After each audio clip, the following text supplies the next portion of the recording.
नमस्कार मित्रों, मैं अंजनी शर्मा और आप देख रहे हैं सालासर न्यूज़। जैसे कि संघर्ष एक अनसुनी दास्तां में अगले एपिसोड में आप हमारे देखे होंगे कि मुकेश तिवारी जी मौजूद थे। आज का जो एपिसोड है उसके अंदर में उनके बड़े भाई सुभाष तिवारी जी हमारे साथ में इस वक्त मौजूद हैं। बहुत बहुत आपका धन्यवाद सुभाष तिवारी जी कि आप हमारे साथ में इस वक्त संघर्ष एक अनसुनी दास्तां में मौजूद हैं। हमारे दर्शक आपको सुनना चाहेंगे और पहले भी हमने आपके कुछ वीडियोस डाले हैं जिसके ऊपर हमारे दर्शकों का काफ़ी कमेंट आया हुआ है, आपसे काफ़ी उम्मीद रखते हैं। तो हम आपकी जो दास्ताएं हैं, जो संघर्ष आपने किया है, किस तरीके से आप यहाँ से यहाँ तक पहुँचे हैं, इसके बारे में हम जानना चाहेंगे। और थोड़ा हमारे दर्शकों को भी ये बताइएगा कि किस तरीके से संघर्ष कर आप आज वापी के अंदर में जो इतनी बड़ी हस्ती बन कर के आपने उभरा है, जो आपका परिश्रम आज दिखाई दे रहा है, इसके ऊपर किस तरीके से लोगों को आज नौ युवाओं को भी आगे बढ़ना चाहिए, इसके ऊपर हम देखेंगे। तो माइक लीजिएगा सर।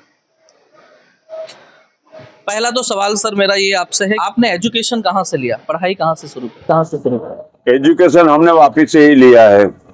वापी कौन सी स्कूल से लिए हैं?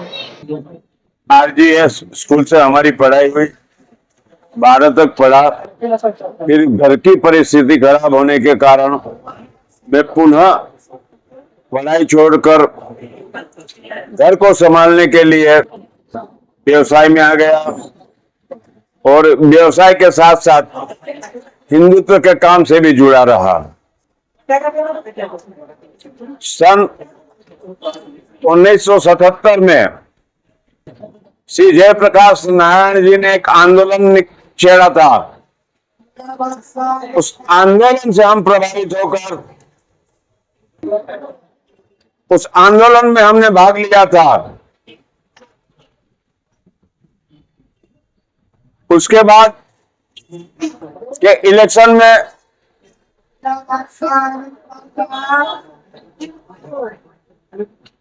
भारतीय जनता पार्टी नहीं पर जनसंघ था और जिसका चुनाव चिन्ह दिया था दीपक, और वहां से राजनीतिक रफ्तार हमारी चालू हुई। तो करीब करीब 45 साल तक हम राजनीति से जुड़े रहे।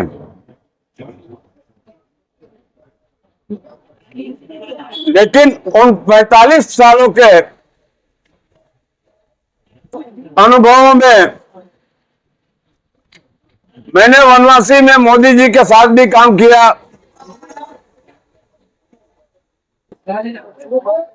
और वापी की प्रथम आरएसएस की शाखा लगाने वाला व्यक्ति यदि कोई है तो वो मात्र पंडित सुभाष तिवारी, जिनकी शाखा में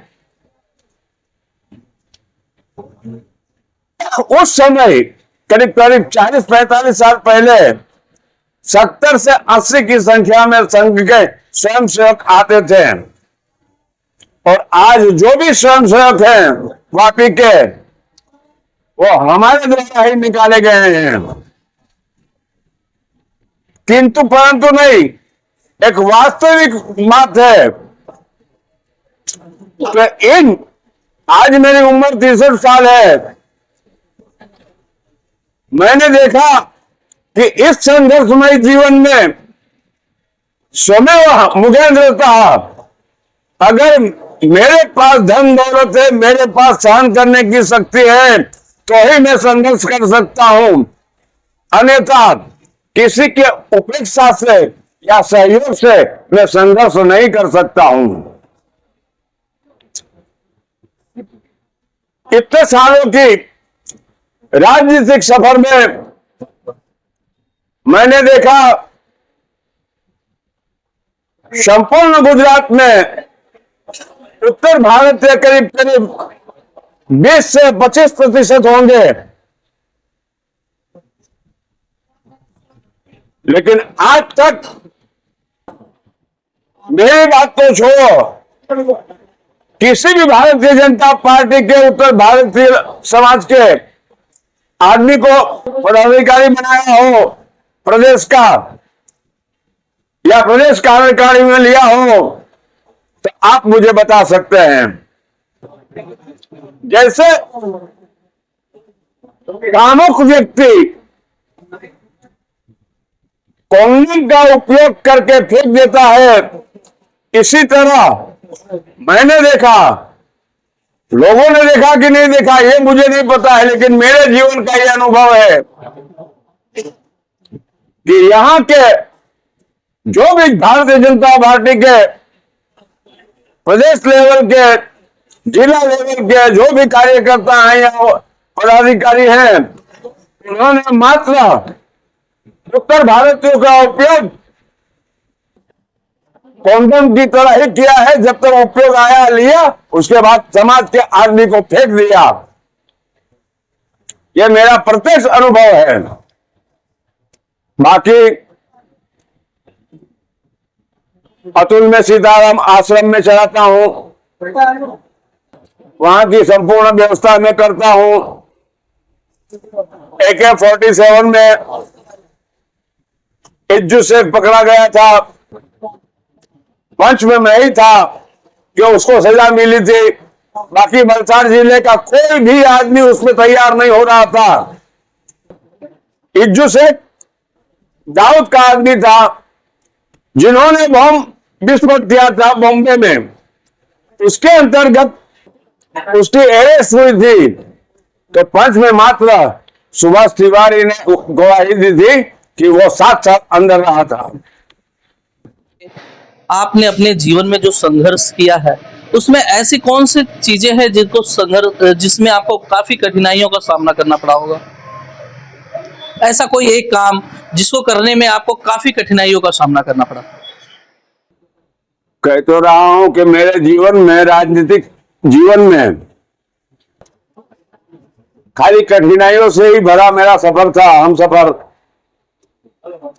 खाली मेरी परछाई ही मेरे साथ थी और मेरा जिगरा ही मेरे साथ था, बाकी कोई मेरे साथ नहीं था। वक्त आने पे सब हाथ उठा के दूर ही रहे हैं, कोई मेरे नजदीक नहीं आया है, ना मेरे परिवार से पूछा है। और मैं यहां बैठे बैठे यदि किसी को भी कुछ काम होता है, किसी की बेटी की शादी हो, तो वो जो चाहिए वहां उपस्थित हो जाता है। हम सब्जी मंडी की ओर से एकत्रित करके पूरा सहयोग करते हैं। वापी में, भंडारा में कहीं भी सब्जी जाती हो तो हमारे परिवार के तरफ से ही जाती है। बाकी रही संघर्ष की बात, संघर्ष तो इतना मैंने किया है कि 50 डंडा मेरे शरीर पे कूद गया है। वो डंडा ही गवाही देता है कि मैंने कितना संघर्ष किया है। अगले एपिसोड में जब हमने मुकेश तिवारी जी से बातें की, तो मुकेश तिवारी जी ने ये चीजें बताई कि हमारे बड़े भाई जो सुभाष तिवारी है, उनकी उंगलियां पकड़ करके चलना सीखा, आगे संघर्ष की प्रगति पे किस तरीके से पैर रखना है, ये सभी चीजें हमने सुभाष तिवारी जी से सीखा। तो आपके जीवन काल में ऐसा कोई व्यक्ति जिन्होंने आपको सपोर्ट किया हो यहाँ तक पहुंचाने में? जैसे कि आपके बड़े भाई साहब जो थे, लगभग मेरे ख्याल से उनका नाम विनय तिवारी था, काफी अरविंद तिवारी, काफी उनका नाम था, तो आपसे उम्र में बड़े भी थे। क्या भूमिका रही है उनकी आपके जीवन में? राजनीतिक जीवन में मेरे 2 गुरु थे, एक रजनीकांत छोटू भाई जोशी और एक कमलेश कनु भाई देसाई। यह जब तक कमलेश जीवित रहा, मुझे कोई बहुत संघर्ष नहीं करना पड़ा, ना कोई बहुत सहन करना पड़ा। एक हिमालय की तरह चट्टान बनकर वो हमारे परिवार के साथ सहयोग खड़ा रहा है, और हमारे परिवार के साथ ही नहीं, पूरे वापी की जनता के साथ वो आदमी खड़ा रहा है। लेकिन आज वो इस नश्वर दुनिया में नहीं है। भगवान उनकी आत्मा को शांति प्रदान करे। यदि वो होते हैं तो आज राजनीतिक परिदृश्य वापी का अलग ही होता, और उसमें उत्तर भारतीयों को सम्मान भी मिलता। मैं 35 साल लगातार भारतीय जनता पार्टी का पदाधिकारी रहा हूं शहर का, और मेरे छोड़ने के बाद मेरे भाई मुकेश तिवारी को पदाधिकारी बनाया। और संघर्ष तो इतने हुए हैं कि रात को घर से उठा कर पुलिस हमें थाने ले जाकर कांग्रेस के शासन में मारती थी, पीटती थी, चूहे भी दौड़ते थे जेल में। तो हमें डर लग जाता था कि पुलिस आ रही है हमें वापस पीटने। इस प्रकार का भयावह वातावरण उस समय कांग्रेस के शासन में था। और फिलहाल के समय में राजनीति में उसी व्यक्ति का काम है जो चमचागिरी कर सकता है। जो चमचागिरी करेगा वही राजनीति में टिकेगा, और वो भी हमारे साथ हुआ है। हमने पूरे जीवन में किसी के लिए चमचागिरी नहीं की है। हाँ, हिंदुत्व के लिए काम किया है। मैंने 63 साल की उम्र में आज तक भारतीय जनता पार्टी का केस भी मेरे शरीर पे नहीं धारण किया हुआ। मैंने जब भी धारण किया मात्र भगवा गमछा धारण किया। मैं एक मिशन के तहत भारतीय जनता पार्टी के साथ जुड़ा हुआ था कि कभी न कभी ये हमारा देश हिंदू राष्ट्र बने, इसके लिए सदैव मैं प्रयत्नशील रहा हूं और आज भी हूं। नीति से एक चीजें याद आई कि आपने वार्ड नंबर 7 से या 8 से एक बार बीजेपी के प्रत्याशी के रूप में खड़े भी हुए हैं, तो क्या कारण रहा कि आपने दोबारा कोशिश नहीं की, जबकि बहुत वोटों से आप नहीं हारे थे उस वक्त? उस समय नया नया वोटिंग मशीन निकला था। हमारे साथ जो और दो कैंडिडेट थे वो जीत गए। आशा ठाकुर गुजराती थे, एक वैभव भाई, भाविक, हाँ भावेश भाई जी, वो जीत गए थे। लेकिन हमारा बटन पीछे होने के कारण और वो एरिया पिछड़ापन होने के कारण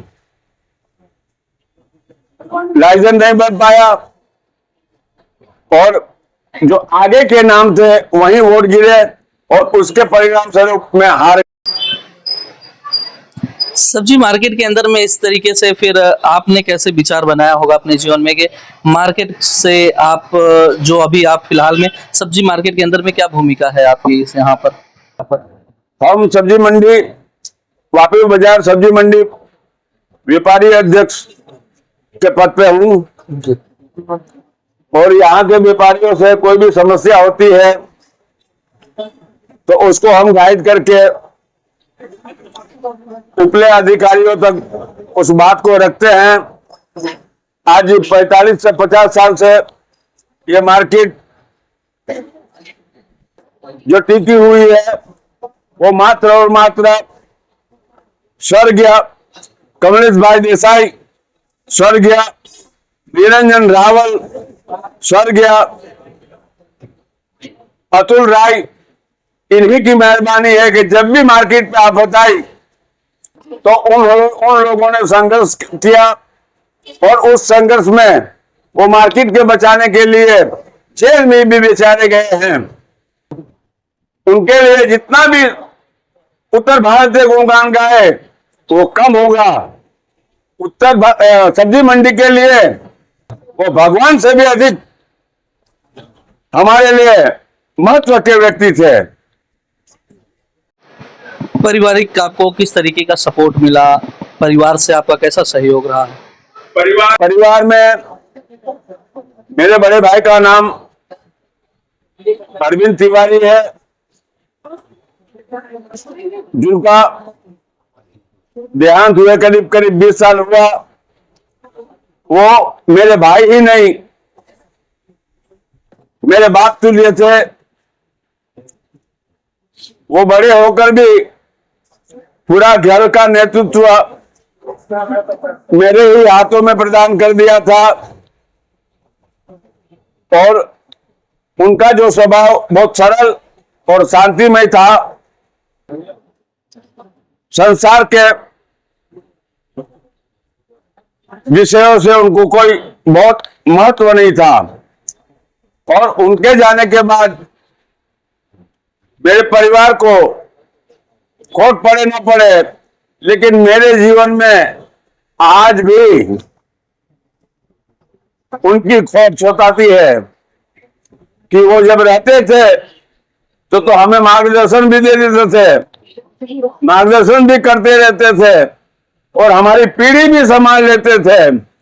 आज यदि कुछ हो जाए तो हमारी पीढ़ी संभालने वाला व्यक्ति भी कोई नहीं है।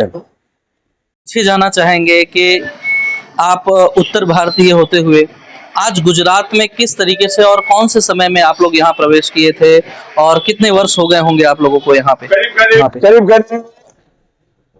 85 साल हुआ होगा कि मेरे पिताजी गुजरात आए थे। मेरा जन्म कर्म यही है,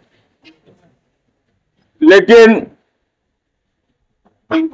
न कहना चाह रहा था, फिर भी कह रहा हूं कि मुझे यहां से अधिक लगाव उत्तर प्रदेश से है। जब हम उत्तर प्रदेश पहुंचते हैं तो हमारे दिलों को एक अजीब की ताजगी मिलती है और वहां पहुंचने पे ऐसी सुकून और शांति मिलती है जिसका कोई मैं वर्णन नहीं कर सकता हूं। कहाँ से हैं आप? उत्तर प्रदेश गोरखपुर से। गांव का नाम क्या है आपके? पूर्वा बाजार नगर पालिका के बीच में आप रहे हैं। आप हम 4 भाई और 1 बहन के बीच में रहे हैं। आज हमारे चैनल के माध्यम से आपके जीवन की ये चीजें काफी लोगों को मालूम पड़ रही होगी, जो आपको जानते हो तो थे लेकिन उन्हें शायद है कि ये चीजों का अंदाजा नहीं रहा होगा कि आप कहाँ से हैं, कितने परिवार में आप कौन से नंबर पे हैं, कौन से सदस्य हैं, कितने भाई बहनों में हैं। आज हमारे चैनल के माध्यम से दर्शकों को ये चीजें पता चल रही होगी। लेकिन मैं संदेश देना चाहता हूं आपके चैनल के माध्यम से। यहाँ जो छोटे मोटे कार्य करने के लिए, जैसे कि बजरंग दल, विश्व हिंदू परिषद, संघ, तो उत्तर भारत या जैसे कि राजस्थान, MP, UP के लोगों को आगे कर देते हैं। कुछ होता है तो बेचारे भोगते वो हैं, लेकिन जिलों के नेतृत्व में आपको एक भी पर प्रांतीय नहीं मिलेंगे। प्रदेश के पदाधिकारी में आपको एक भी पदाधिकारी नहीं मिलेगा। तो मैं इतना उत्तर भारतीयों से कहना चाहता हूं, पर प्रांतीयों से कहना चाहता हूं कि आप यहाँ कार्य करिए, हिंदुत्व को आप अपने दिल में संजो कर रखिए, लेकिन साथ साथ अपना कार्य विवेकपूर्ण करिए और कोई जिम्मेदारी ना लीजिए। जैसे कि आपके जीवन में कहते हैं मित्र एक भाई के समान होता है, तो आपके जीवन में ऐसे कोई मित्र जिन्होंने काफी सहयोग किया हो आपको? निरंजन रावल, कमलेश भाई देसाई, अतुल राय, ये मेरे मित्र ही नहीं थे, मेरे शरीर के दोनों हाथ थे, दोनों पैर थे। और मेरा भाई अरविंद तिवारी, जिनके बदौलत ही मैं संघर्ष करता रहा और संघर्ष में सफल हुआ। इनमें विशेषकर ये 4 व्यक्ति की भूमिका रही। निरंजन रावल की हत्या होने के कारण स्वर्गवास हुआ, अतुल राय को कैंसर होने के कारण स्वर्गवास हुआ, किंतु उनकी लड़की की शादी का संपूर्ण खर्चा हमारी ओर से उत्तर भारतीय समाज से जुटा। हमने उनकी लड़की की शादी की सन 88-89 का समय था और गुजरात की पहली राष्ट्रीय सुरक्षा कानून मुझ पे लगी थी। उस समय हमारे बच्चे छोटे छोटे थे और उस समय रासुका कैबिनेट की मंत्रिमंडल बैठता था तो ही खत्म होता था। 9 महीना में फरार रहा हूं, उसमें मेरा घर का तमाम सोना बिक गया था। लेकिन माननीय शंकर भाई वाघेला जी, उनका मैं खूब खूब धन्यवाद करता हूं। उनको तहे दिल से धन्यवाद करता हूं कि उन्होंने गुजरात कैबिनेट मंत्रिमंडल बैठाकर हमारी रासुका को खत्म की थी और हम बाहर आए थे और अपनी प्रवृत्तियों को वापस चालू किए थे। आप लोगों ने सुना अभी सुभाष तिवारी जी को। संघर्ष एक अनसुनी दास्तां में सुभाष जी का बहुत बहुत स्वागत है और फिर से हम कहेंगे कि आपका बहुत बहुत धन्यवाद हमारे चैनल के साथ जुड़ने से।